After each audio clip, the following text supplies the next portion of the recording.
Halo Sobat Kompas TV, kembali lagi bersama kami di Jejak Digital, Kamis 11 Desember 2025.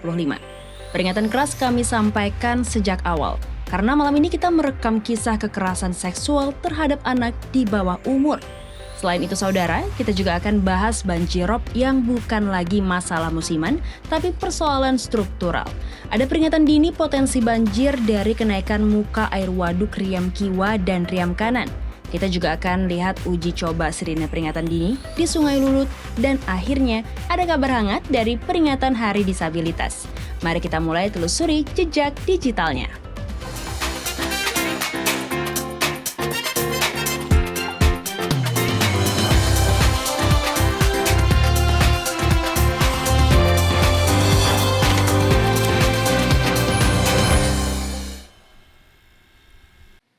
Saudara, informasi pertama merupakan kabar yang sangat memprihatinkan. Seorang kakek berusia 72 tahun ditangkap polisi alasan persetubuhan dan pencabulan anak di bawah umur di Alalak, Banjarmasin Utara.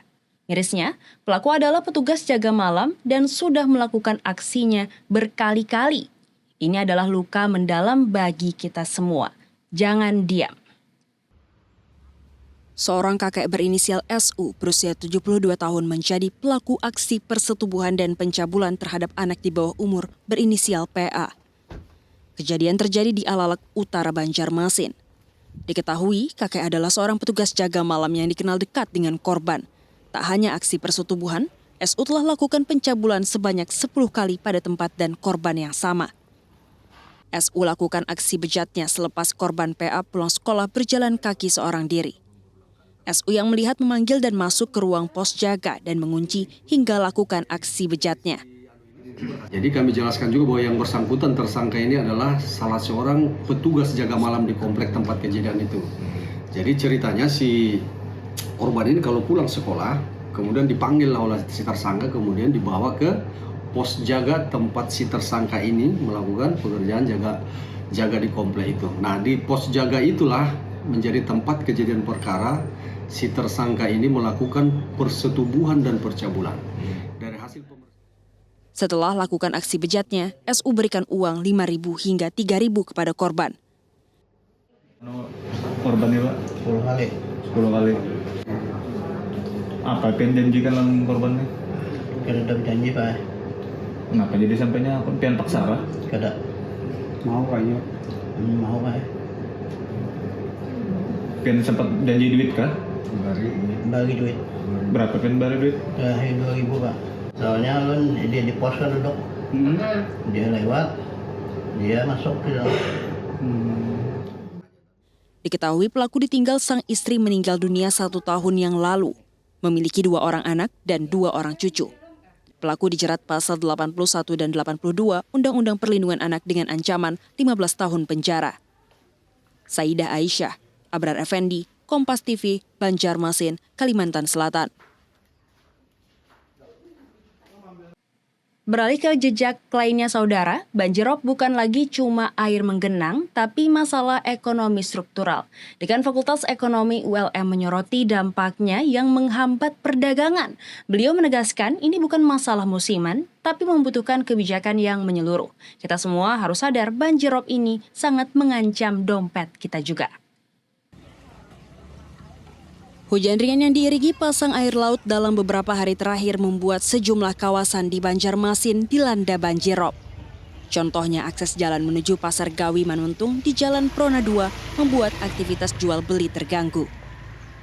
Di tengah kondisi ini, akademisi dari ULM hadir memberikan pandangan berbasis kajian ekonomi.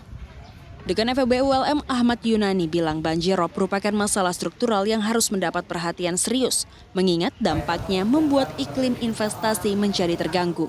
Saya kira tentu saja ini akan berpengaruh ya pada orang-orang yang ingin melihat investasi yang mana investasi itu tidak terganggu dengan adanya banjirop ini ya. Sehingga orang akan berpikir untuk memindah tempat usaha atau mencari lokasi usaha yang lebih aman. Penanganan banjirop tentunya membutuhkan kolaborasi lintas pemerintah untuk melindungi ekonomi lokal dan kepercayaan pelaku usaha. Arpawi, Kompas TV, Banjarmasin, Kalimantan Selatan.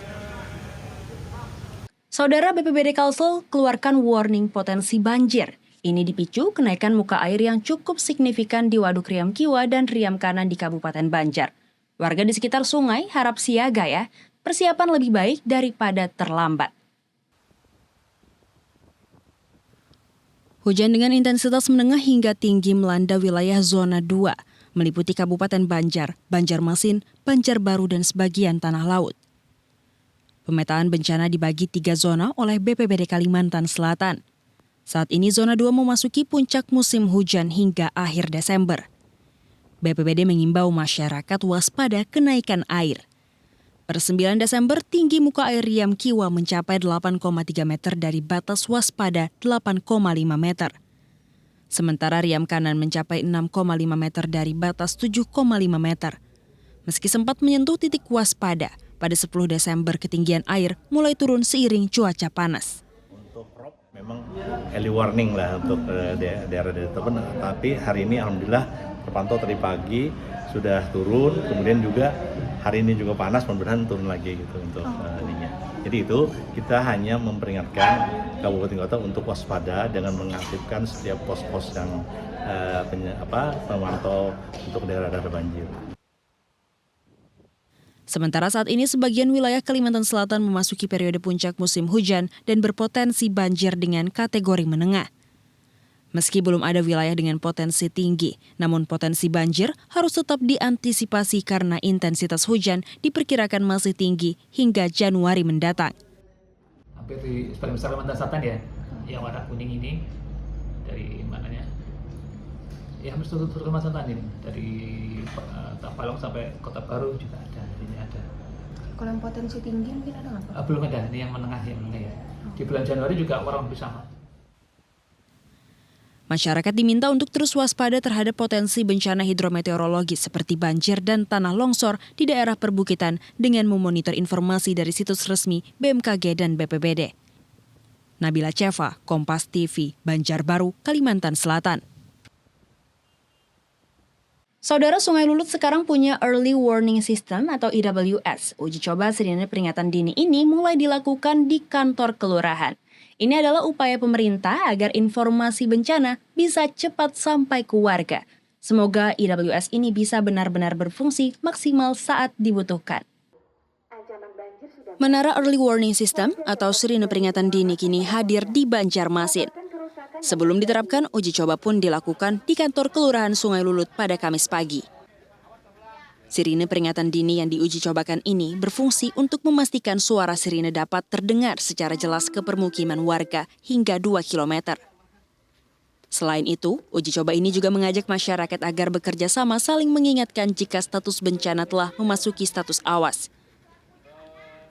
Analisis mitigasi bencana BPBD bilang, EWS ini terhubung langsung ke BPBD Kota Banjarmasin dengan 2 skema pembunyian. Mulai dari siaga mungkin himbauan bagi masyarakat, kemudian waspada itu berhati-hati, dan untuk awas itu harus sudah evakuasi atau berlindung ke tempat yang aman. Ini BPBD yang pegang kendali, tapi dengan status atau keadaan yang sudah ditentukan sama-sama. Kemudian apabila ada kegagalan sistem di BPBD, warga di sini sudah ada ditunjuk 1 orang untuk penekan secara manual. Dari 3 tingkatan status yakni siaga, waspada, dan awas, sirine peringatan ini hanya akan dibunyikan jika kondisi sudah mencapai banjir tinggi sepinggang atau memasuki status awas. Warga adalah mereka bunyikan sirine itu ketika awas. Karena mereka sudah tahu medannya, karena kan itu warga punya pengalaman ya. Menurut mereka yang sudah dilakukan evakuasi adalah ketika sudah awas, ya sudah, itu sudah kita awas. Itu untuk langkahnya, protokolnya sudah lengkap semua. Untuk batasan standar ada, cuma memang awas tadi itu sepinggang. Oh, di awas sepinggang yang disepakati. Meski telah ada alat peringatan dini ini, masyarakat tetap diminta untuk berperan aktif merespons setiap peringatan ataupun arahan saat terjadi bencana. Saidah Aisyah, Kompas TV, Banjarmasin, Kalimantan Selatan. Kita beralih saudara ke informasi hangat lainnya. Peringatan Hari Disabilitas dirayakan dengan cara yang bermakna. Mereka mendorong program art therapy atau terapi seni.